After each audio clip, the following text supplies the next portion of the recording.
Good morning, and welcome to a new episode of Meatpacking Unpacked, Community Connected, brought to you by the Meatpacking District. My name is Jeffrey LeFrancois, and I'm the Executive Director of the Meatpacking Business Improvement District. And I put on a blazer today for this occasion because I'm delighted to be joined by Ellyn Canfield, Executive Director of Citywide Event Coordination and Management at City Hall. As Executive Director of the Mayor's Office of Citywide Events and the Street Activities Permitting Office, Ellyn coordinates strategy and execution of the city's role in major events, including 2019's World Pride, just to name a big one. After getting her start in NYC as an intern for then Councilmember Bill de Blasio, Ellyn spent several years as a fundraiser and event producer. She rejoined the de Blasio administration in January of 2013 and has since led event strategy through the Office of Special Projects and Community Events and her current role as Citywide Events. Ellyn is a graduate of NYU Wagner School of Public Service and Oregon State University. She's a proud supporter of the broad room, all efforts to topple white supremacy and injustice everywhere. And so with that, Ellyn, I thank you for being here. Thank you so much for having me, Jeffrey. I love what you're doing. Thank you so much for continuing to bring people together. And I am honored to join the really wonderful people who have been with you already on this. So thank you. Absolutely, thanks. So Citywide Event Services, what does this mean, Ellyn? Great question. So I cut up all of the confetti for New Year's Eve every year. I have to start in January. You know, we just collect little scraps here and there.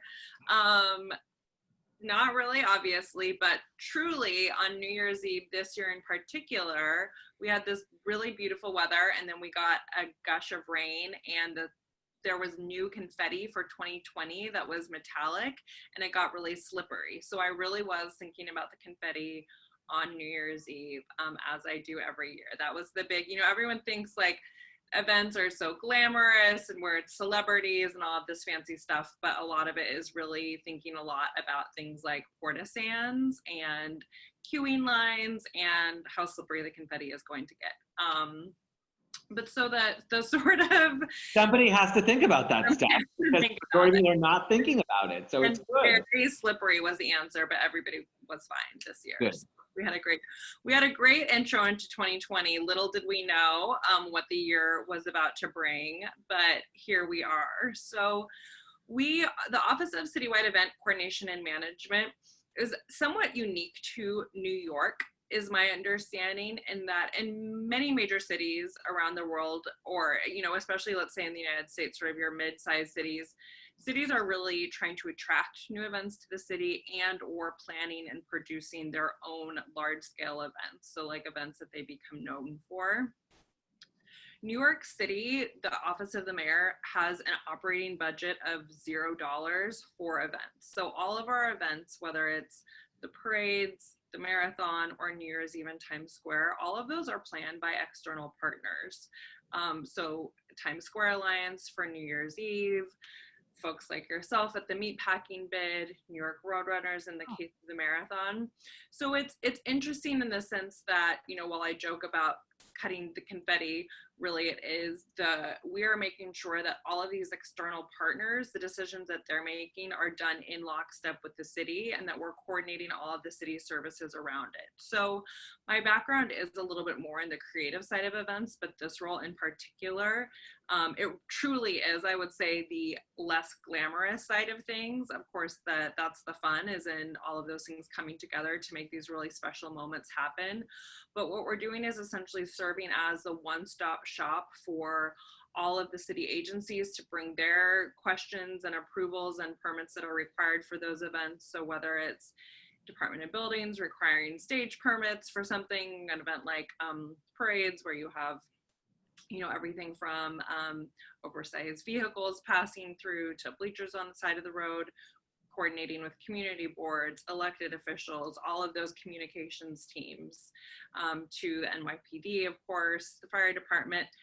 I think we have about 30 agencies that my office liaises directly with to coordinate all of those services to then pull these events off. And then in decision making that's happening between the events, we're guiding that as well. So it's an interesting role in that I don't get to say choose the talent that's happening at New Year's Eve, but we are constantly coordinating what the overall look and feel will be, coordinating with those security teams for who the talent is, but we're not actually doing the creative work, which sometimes can be nice to say that, you know, something wasn't my decision.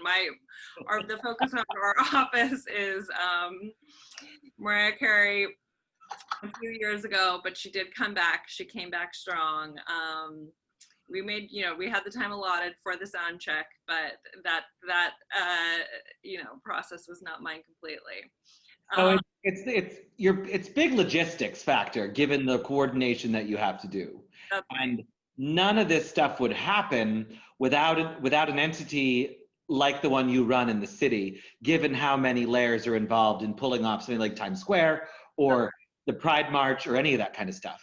Yep, that's right. So there are so many different, as you know, decision-making entities involved in this. So we are essentially project managing that process of how these things can get approved and pulled off and be safe for everyone. So that really is the focus for me usually, is making sure we can have safe and smooth events, both for the participants, people coming to the event, and then for the rest of New York happening around it. Now, obviously, it has been a year devoid of pomp and circumstance like we are used to. You know, I think we were talking last year, or it was 2 years ago, the Women's World Cup and stuff. And I mean, the ticker tape parades, you guys quickly turn all that stuff around, don't you? There's times when things, you know, I recall gathering in front of Stonewall Inn, and you guys were critical in getting Christopher Street organized and in place for there to be a rallying point. None of that's happening now. It's a great question, and I'm glad that you pointed out some of those specific things like Stonewall and Women's March. You know, in addition to these signature events that we're working on all year long, we're also here to facilitate those more reactionary to the moment events, and I think that was showcased in no better way than really what my office and team did in that month. You know, March and going into April, you know, there was a lot of work to be done in just determining what decisions needed to be made for event cancellations was pretty major. But we also were able to take essentially the same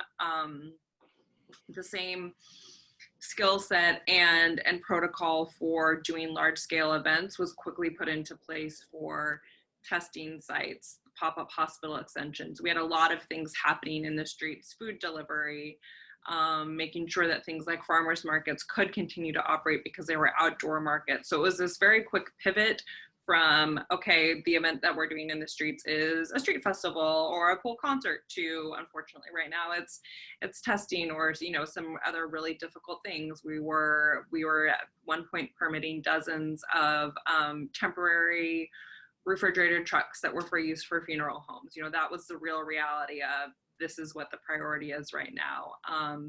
But it was also kind of that realization of just we are really poised to understand how difficult it is to do things in streets and spaces. And so being able to support in that way has been, I think, something that I'm certainly very proud of. And I am proud of everyone on my team for doing that. And again, not to pat ourselves on the back, but I do believe that it's been able to be helpful, and that we do have this office that coordinates all of these different things has just been more important than ever. Sure. So what's happening now then? I mean, we're all clamoring for a karaoke bar and a Broadway show, and it can't happen. And I think we have to be really cognizant and respectful of that. What are you guys doing to augment some of the desire for live performance right now? Yes, it's certainly been rough, but also very exciting to see what kinds of creative things are happening. And I think I'll say something that I think will be helpful to your stakeholders and viewers of this program. There's sort of two streams happening right now. One is trying to figure out what a long-term revenue generating opportunity looks like for things like cultural performances and plays and those things we long for. And the other thing that is able to happen right now is really some beautiful moments for visibility and entertainment and recreation. So just in the past couple of weeks, we worked with the Philharmonic to do pop-up 15-minute performances all over the city. In the next couple of weeks, we're going to see some cool examples of that from off-Broadway theaters. So they're small, you know, these aren't like we're selling a season and able to keep tons of folks employed, but it is at least the opportunity for some of that business to happen, and also for really nice moments of surprise and delight for people. And I think that just keeps all of us going, seeing things like that happening. We're working on a pop-up drag show that will hopefully come together. So a lot of just interesting ideas coming our way, and we are here to see where we can make those crazy ideas come together. Our team worked with Univision and Bad Bunny's team a couple of weeks ago to do this really fun surprise mobile concert through the Bronx, Harlem, and Washington Heights. So again, it's not, you know, we're not packing stadiums with concerts right now, but we're able to support pulling off some really cool things. And, you know, small things too. We've had permitted hundreds of block parties in the past couple of months that are just one block coming together. Again, social distance, everything really low scale, but things are slowly coming back together. And then the secondary component, which I think is interesting and exciting for the city, is that the opportunity to do live broadcasted events from New York is kind of more available than ever because these spaces are available. So we worked with the VMAs on some filmed performances from New York.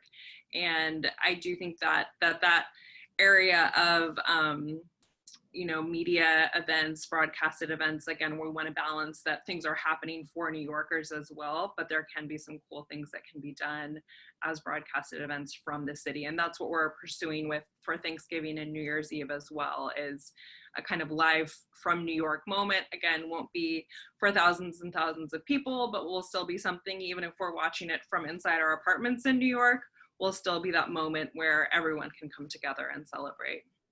That's my next question, was sort of about what are we thinking for the holidays? And so what does a Thanksgiving Day parade look like in the age of COVID? Yeah.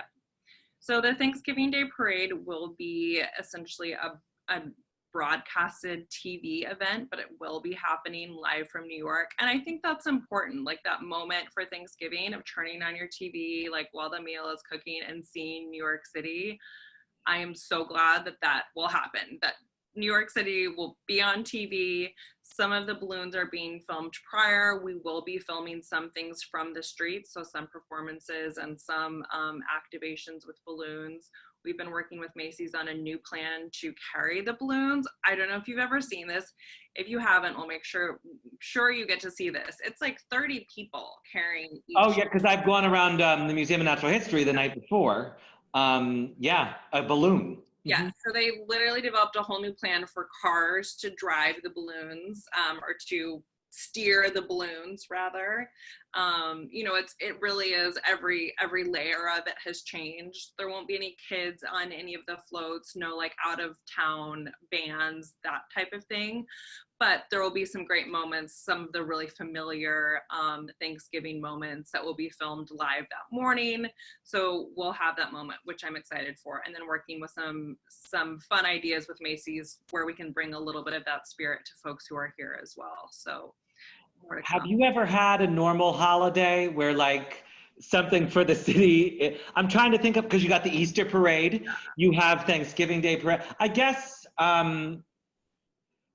4th of July is a busy one. Yeah, no, all of my holidays for the past several years have been working holidays, but that's what feels normal. Honestly, this year it feels weird to think about a Thanksgiving where like I'm maybe at home.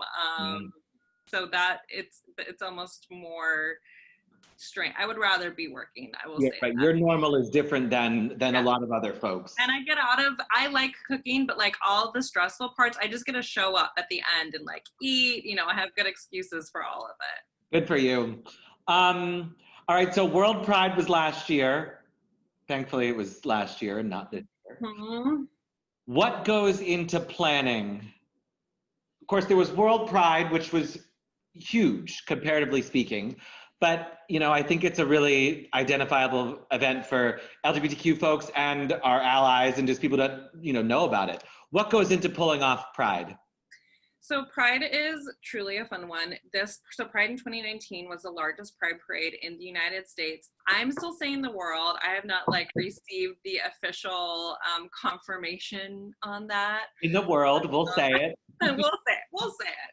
And it's interesting. World Pride came at a point at the end of June when we already are at 97% hotel occupancy in the city already. So again, it's this thing for some cities, they're building up to host these events, and we're like, oh great, another one, on top of everything. We're already full and you want to do more? Yeah, that's a good point. Okay. Yeah, that was a lot of the lead up to World Pride, was working closely with my colleagues at New York City & Co. I know you had Fred Dixon on a few weeks ago to, make housing available, doing a lot of coordination just around transportation and bus routes, increasing, it was in the middle of the L train slowdown. So working to get the L train running that week, and just a huge amount of really trying to make sure the city was flowing as smoothly as it possibly could. In the time leading up to World Pride. And then that actual day of Pride Sunday really was wild, because I can't think of a day like it in New York where we've had so many major things happening at the same time.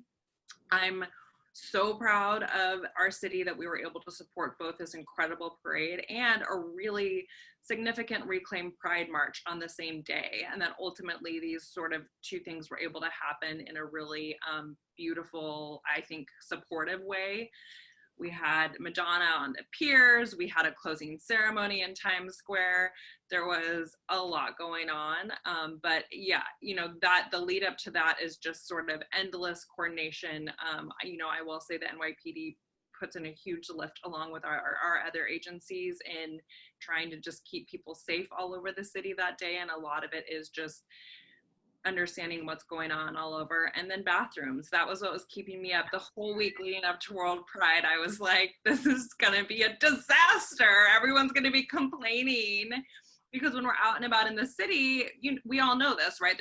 You can't just run in and use a restroom like you might be able to in some places, and especially on a day like that. So we actually, for World Pride weekend specifically, parks made sure that every single one of their bathrooms had extra staff, extra servicing that was needed. So it really is the glamorous side of things. I was going to say, because in the bid world, we always joke that we talk a lot of trash because we deal so much with trash. And it's fun because it gets you to laugh too, but not something that everybody thinks about. And they just tell you to get rid of the bags, right? And in your case, make more bathrooms or make room for more people. Yeah.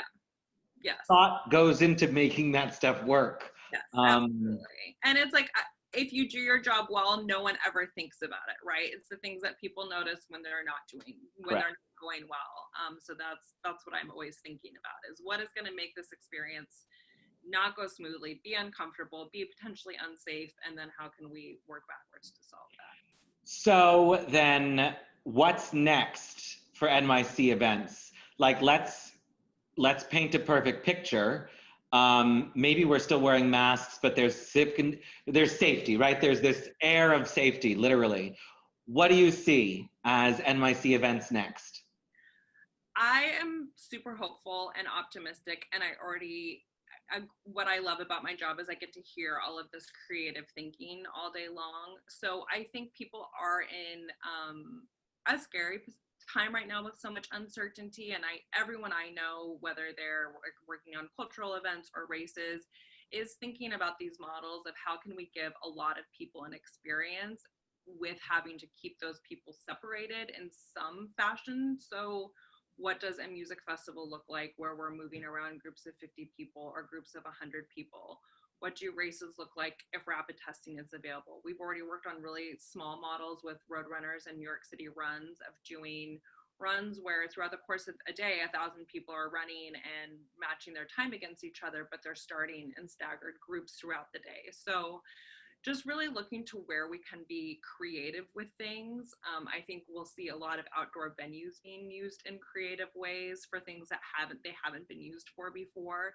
Anywhere where we can, the great thing about an event, I think, is that when just general folks come to an event, they sort of are used to agreeing to certain rules, whether it's, this is where the bathroom is, this is where you need to stand in line for this. So it's been a little push and pull with what we can allow next. But even in New York from the state, we've seen allowances made for haunted houses and corn mazes to be included under what's allowed. Right, the Queen's Corn Maze is happening, right? Yes. Yeah. Mazes are happening. That's, it was the best news of my week last week.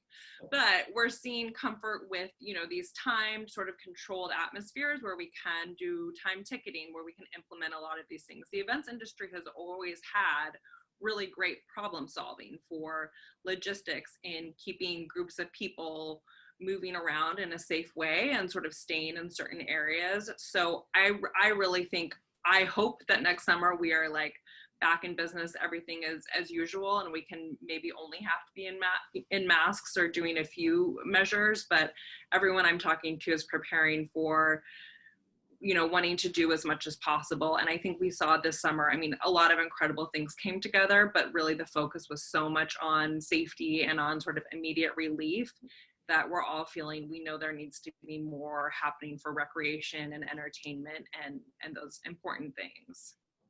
Got it. Well, we're here for it. I think, as you pointed out, one of the most remarkable things is New York's ability to pivot, our ingenuity and our creativity. And I think that that's not going anywhere. That's right.